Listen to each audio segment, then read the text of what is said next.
Hello everyone, welcome to another tutorial as part of the Animate the Mist style tutorials. This one will be a lot like the previous one, the moving ocean one, because this is just an open sea that's got a lot of mist on it. Basically it's the same, except that your ocean is not aligned and it's a lot smoother.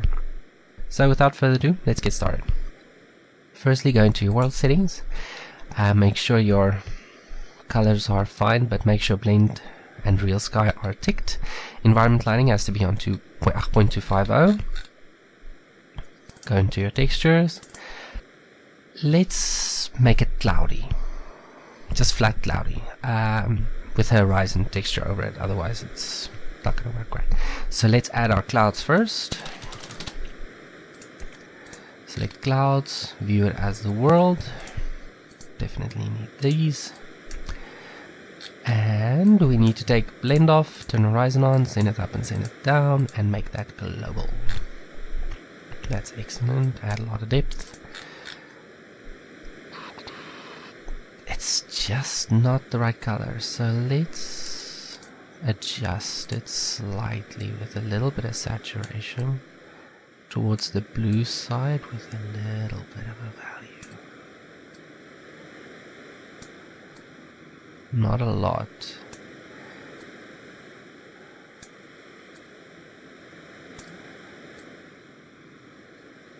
Something like that, and make the white more gray. Something along these lines will do fine. Okay, that's good. Okay, now let's add our horizon texture. Sorry if I sound a bit nasal, it's because I've got a slight head cold. I'm trying to sound as normal as possible. We'll see in the editing how well that went. So let's set this to vertical, global, take off blend, turn on those. Okay, now this is the part where you have to select that same bluish type tone we used for the clouds. Make it full on opaque, set it at 0.5.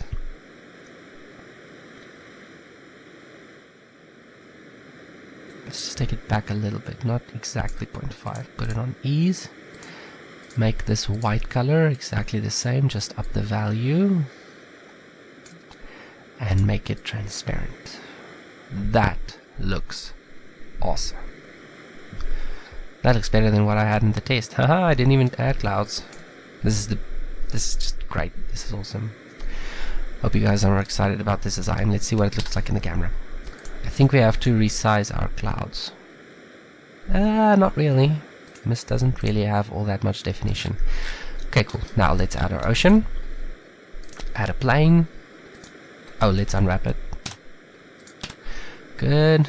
Call this sea or ocean. Ocean is better to work with when you're working with the ocean modifier. Let's call this ocean. Make this 1.28. You can add specularity. In this case, it may help, may not. Doesn't really matter. What I do want to tell you guys to do is to go into your properties, your world settings, and open the texture that we just used for the horizon. And select this as your ocean color, and just depend on specularity to add brighter areas. That's good. For the moment we'll deal with this full oversampling. You can add a pass index, but I'm not going to in this case because there's just really no point to doing that. Oh, in your world settings, just make sure that your gather method is ray trace, distance attenuation has to be 0, and your samples have to be 1. That's good. Now we can add our ocean modifier. Yay! So add ocean.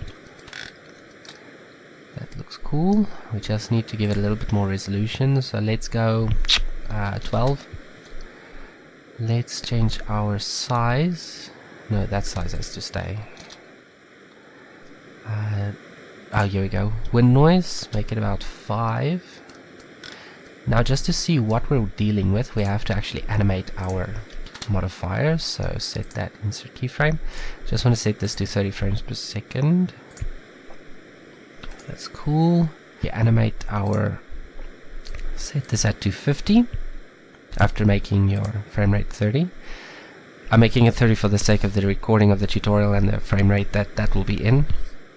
It's just easier. And go back to your modifiers at 250 again and make this, I'm going to make it 12. I'm going to insert a keyframe, then go into your graph editor. We don't want this curve. Okay. Select channel, extrapolation mode, linear, so that it goes between these points and beyond. Now if you move your ocean, you'll see that it goes beyond the block there. Now the difficult part about an open ocean with mist is that you get various levels of choppiness. Now you get something that looks like this when it's choppy, or you get something that's even a lot more quiet than this. But for the sake of seeing the mist in a proper level, you can depend on something that's a little bit more choppy.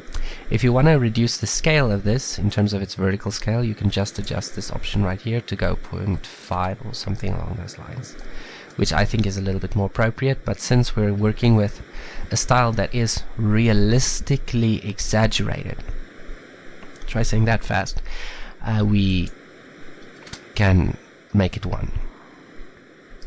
Okay, that's cool. Now we can just repeat it on the X and the Y axis after we move our camera, so we can see which way we're supposed to repeat it. Don't need to repeat it a lot because we're going to be adding mist. So you can just move your camera all the way over here, take it up, move it down a bit so you're actually looking at the water. Let's just give it a little bit more distance. I think the camera's distance is the problem in this case, so let's up that. Yeah, the camera's distance was the problem. So let's rotate it that way. Okay, that looks cool. So if you were to close this, I want you to go to your textures and I want you to add a new texture, and let's call this one Mist Cloud. Add a cloud texture there. Yeah, that's actually fine as is. You can just set this to B-spleen or whatever you want to. Let's just change this color to the brightest point over here and make this one white-ish.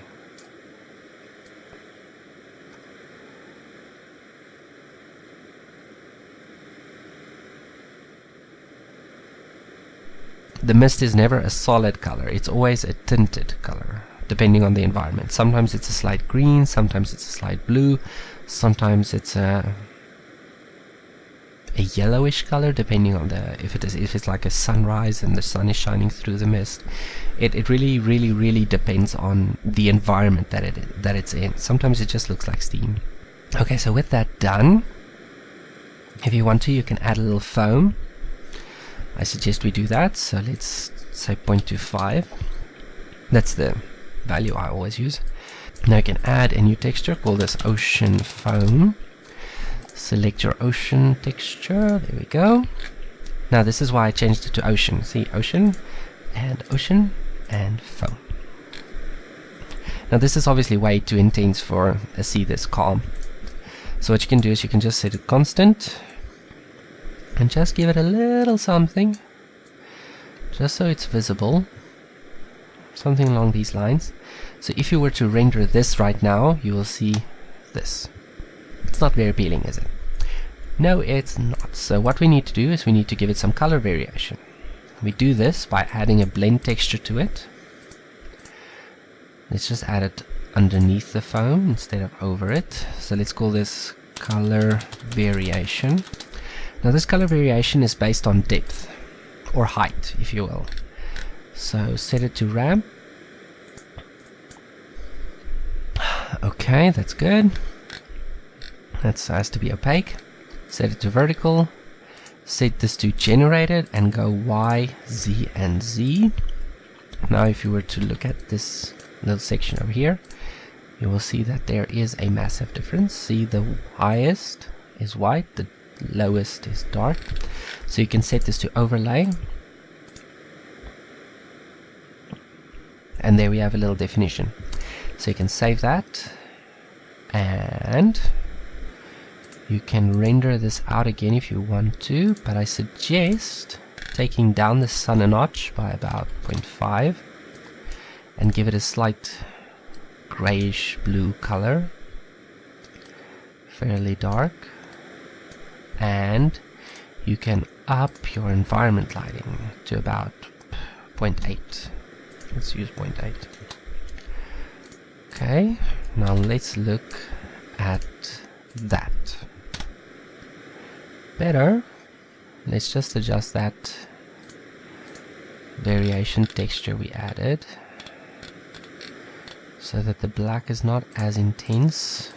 We actually want something along these lines for the darkest color, and the white can be this color, just a little bit brighter, about there. Okay, let's look at that. Okay, actually we can make this a lot brighter and reduce the effect.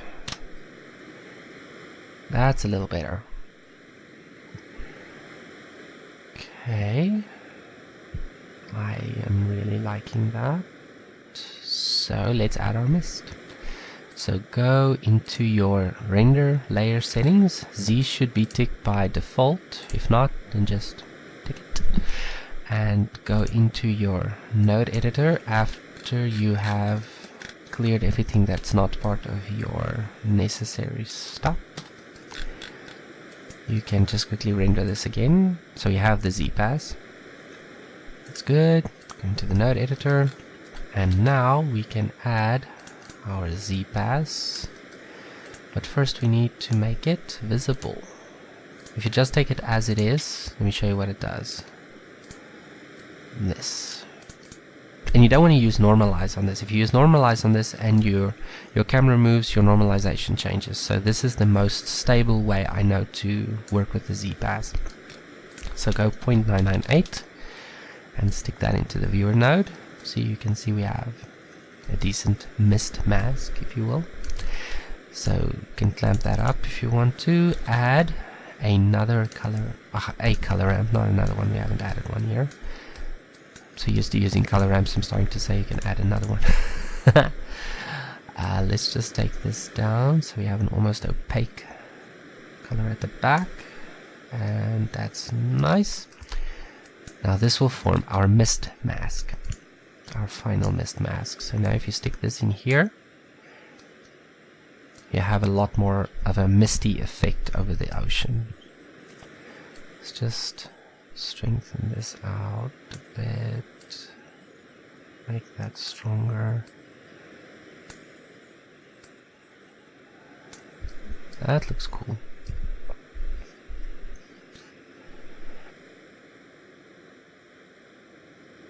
Now I'm going to make that color on the ocean a little bit more intense again.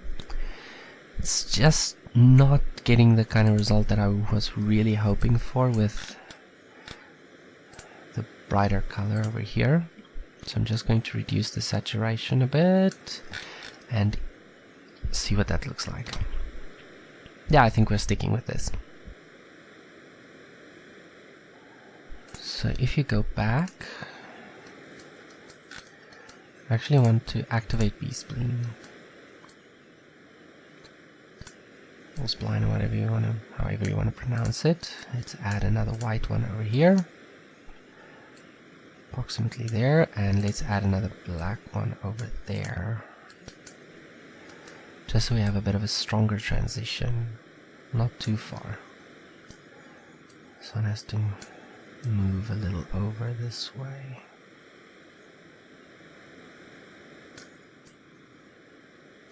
Something along those lines.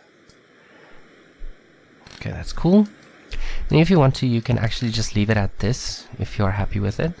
What I prefer to do is to add a cloud texture as well. That's why we added it loosely. If you just select that, you'll see that here it is. So all you need to do is go Shift A, Input, and select Texture. Select Mist Cloud. And go Color, Mix, select the cloud texture, and we're going to be adding a sky texture as well by going new, render layer, add sky. No solids, no Z transparency, none of that, no Z pass, only that layer. And let's just make sure that it's ticked as well in here. Now you can add another one of those, select sky, quickly render that out. That's fantastic. And mix the two. Okay, that's great. Now obviously you want add or screen.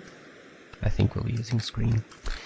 Let's just scale this along the x-axis to be about 2, so that it's not to 1.5. And now let's add a distort node to scale it up. Let's scale it up here. Yeah, relative is fine. Let's go 0.5 and 0.5. Okay, it actually shrinks it down, so let's go 2 and 2. And 2 and 2 is a bit much, 1.5. That looks really cool. Now if you want to, you can increase this effect again.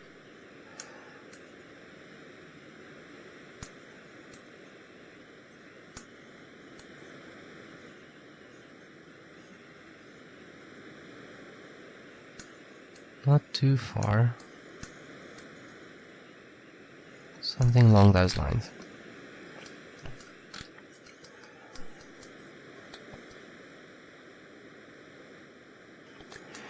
Now if you want to, you can still add a slight blur here and add motion blur and all that kind of fun stuff. I prefer to always add a slight blur when it comes to very humid conditions, especially misty conditions. So stick that in there. And let's add a slight vignette as well, just to make it seem a little bit more ominous. Use an overlay and reduce that, so it's about there. Okay, that's cool. Now obviously this does need a little bit of freestyle. Sorry about that. So what you can do is you can make sure freestyle is ticked on your main render layer, which it is, and we need to make sure that it's on in our render settings, which it is now. And we can then go into our render layer settings, and at the bottom you find your freestyle stuff. Under your line thickness you can add a long stroke modifier and set it to curve. The reason I set it to curve is so that we can have a basically non-existent part to a thick part to a non-existent part. It just has a nice finish to it, if you will. So that stays on 0. This goes to, let's make it 3 for the render. Color, I don't want to use black, I want to use something like that, just a little lighter. So up the value to about there. Stronger saturation and a little darker. Okay, let's see what that looks like when we render. I really can't see it. I mean, if I really look closely, I can see it. Here it is over here, but it's just too dark. So let's make it brighter so it suggests specularity. Let's reduce the saturation and let's re-render that, making sure our compositing is actually turned on. If you want to help it on, you can always just turn edge on to test your color schemes. And let's give that another render. That looks cool. I like that. It's a little bit too bright, but it looks better. So let's increase this threshold. Just for the sake of color testing, I'm going to turn freestyle off so we can use the edge color when we're ready. So what I'm going to do is I'm going to up the edge threshold so we can see the color clearly. I don't want to use a darker color if I don't have to, but I think we're going to need to. So let's see what this color looks like first. It should blend maybe a little too much, so let's see. Doesn't blend at all because it's not visible. Now it is. It's just too green almost, if you will. So let's change that up to be a little bit more blue.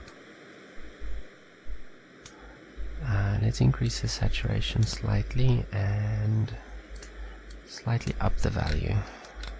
Okay, let's check that out. Looks okay. Let's make it slightly brighter. That's perfect. That's the color I was looking for. So now we can open our render properties. Going here. There, sorry. Post-processing, so we can keep this open.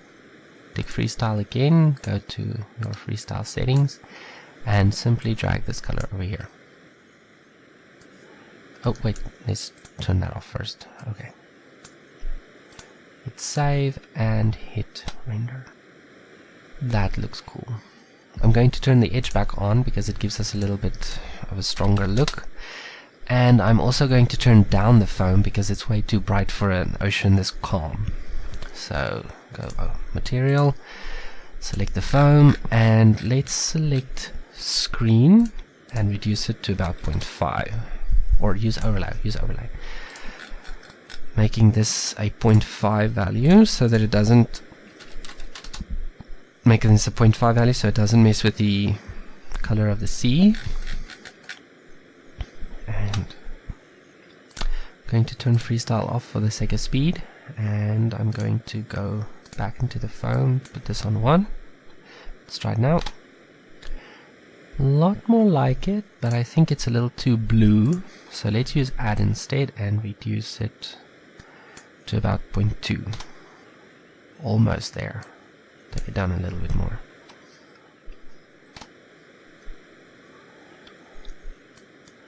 It's like it's just not cooperating.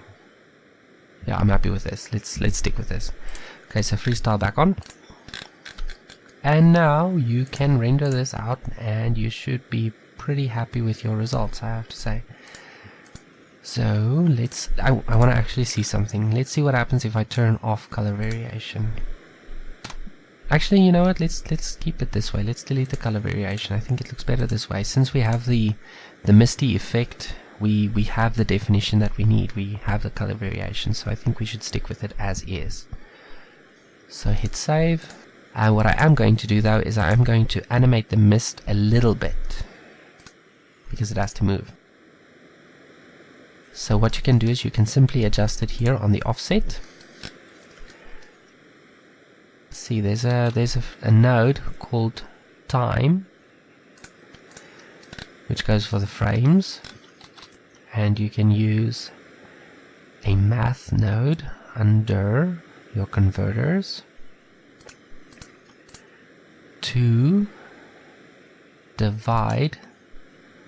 Actually, let's use multiply by let's try 0.01. And let's stick that into our offset. Okay, now that should be handling the animation. I think 0.01 might be a little bit too little. So let's go for just 0.1.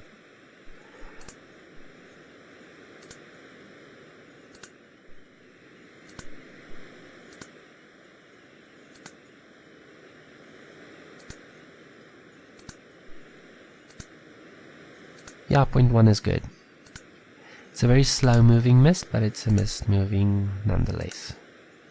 So I'm happy with that. Okay.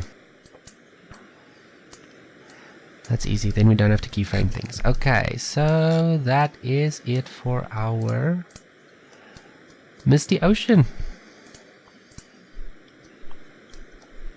I'm super thankful that this worked out the way it did. The test that I did not come out this well, so I'm very thankful for that to God as well. I'm super thankful that he enables me to teach you guys this, and I hope you guys have an awesome time using this in your projects, and God bless.